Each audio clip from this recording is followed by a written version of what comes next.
তো একটা কথা আবার আমি বলি, আমাকে অনেকে ভুল বোঝে যে আপনি তো নির্বাচন করেন কেন। হ্যাঁ, আমাকে বিশেষ করে ছাত্ররা তো বলেই এখানে নির্বাচন বলার কারণটা হচ্ছে একটাই, হচ্ছে যে আমরা বিশ্বাস করি, আমি জানি না আমার এই বিশ্বাস ভুল কিনা, যে কোনো নির্বাচিত সরকার কিন্তু একটা অনির্বাচিত সরকারের চেয়ে ভালো। আমার এক্সেস থাকে, আমি যেতে পারি, কথা বলতে পারি, এমন আমার সেই জায়গাটা নেই।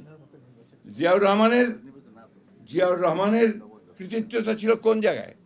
জিয়াউর রহমানের কৃতিত্ব ছিল ওই জায়গায় যে তিনি একটা একদলীয় শাসন ব্যবস্থা, একেবারে বদ্ধ একটা রাজনীতি এবং বদ্ধ একটা অর্থনীতি, সেখান থেকে তিনি বের করে নিয়ে এসেছিলেন।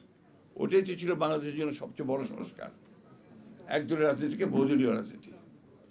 একটা ভ্রান্ত সমাজতান্ত্রিক অর্থনীতি থেকে তিনি থেকে একটা মিশ্র এবং মুক্ত বাজার অর্থনীতির দিকে নিয়ে এসেছিলেন। ওটা সমাজতান্ত্রিক ভ্রান্ত বললাম তো, সেই জন্য ভ্রান্ত সমাজতান্ত্রিক চিন্তা থেকে নিশ্চয়।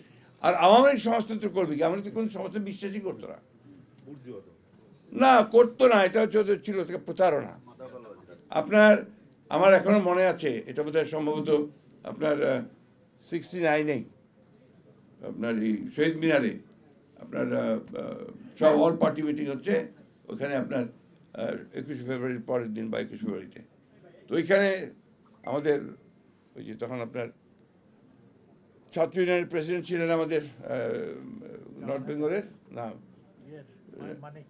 মানিক ভাই না, আপনার যে দোহা ভাই, শামসুদ্দোহা ভাই, হ্যাঁ সেক্রেটারি।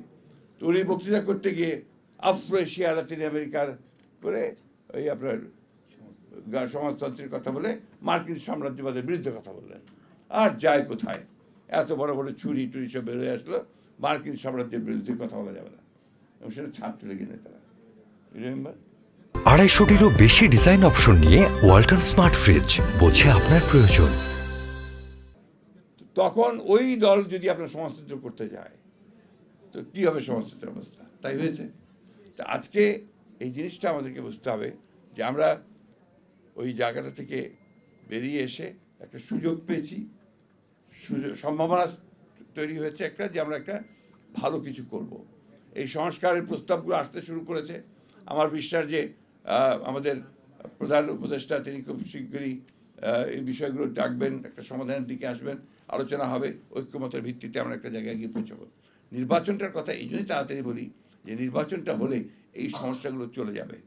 এখানে আপনার একটা নির্বাচিত সরকার, সে একটা পিপুলস ম্যান্ডেট নিয়ে বসবে। এরা তো এখন বসতে পারেনি, ওদের মধ্যে সেই যে কনফিডেন্স, সেই কনফিডেন্সটা তো নাই। তো এই জন্যই আর পিপুলের ভাষাটা তো বুঝতে হবে, সেটা আপনার একটা নির্বাচিত সরকারই সবচেয়ে ভালো বুঝবে বলে আমরা বিশ্বাস করি। এই জন্য আমরা এখনই করে ফেলতে হবে তা তো বলছি না, ন্যূনতম যে সংস্কারটা প্রয়োজন সেটা করে নিয়ে নির্বাচিত করলে সমস্যাটা অনেকটা সমাধান হবে। আমাদের বাংলাদেশের অনেক অনেক অনেক সমস্যা, তার মধ্যে প্রধান সমস্যা হলো যে আমাদের লেখাপড়াটা একদম শেষ হয়ে গেছে। শিক্ষা ব্যবস্থা, শিক্ষা এটা আপনার একদম শেষ, ওটার মধ্যে কিছু অবশিষ্ট আছে আমার কাছে মনে হয় না। আপনি প্রাইমারি স্কুল থেকে শুরু করেন একেবারে ইউনিভার্সিটি, সব জায়গায় দেখবেন যে এত নিচে চলে গেছে, তার মান এটা ঠিক বলে বোঝানো যাবে না। ক্যাডেট কলেজের ছাত্র Saeed Abdullah, cadet college privileged শিক্ষা প্রতিষ্ঠানের একটা। এই দেশে খুব কম সংখ্যক ছাত্রই সেখানে যাওয়ার সুযোগ পায়, এবং এটা সরকার অনেক অর্থ ব্যয় করে, most privileged. But what about the primary schools? একেবারে সেই কুড়িগ্রামের চরের ঔমারির চরের মধ্যে প্রাইমারি স্কুলটা বা হাই স্কুলটা, সেখানে কি শিক্ষা পাচ্ছে, কি ব্যবস্থাটা আছে, সেটা কিন্তু আমরা অনেকেই জানি না। অসংখ্য স্কুল তৈরি হয়েছে আপনার বিভিন্ন এমপিও ভুক্তি করে, এবং কলেজ তৈরি হয়েছে উইথ অনার্স অ্যান্ড মাস্টার্স, যেখানে আপনার কোনো শিক্ষক নেই সেখানেও আপনার অনার্স করে বসে আছে।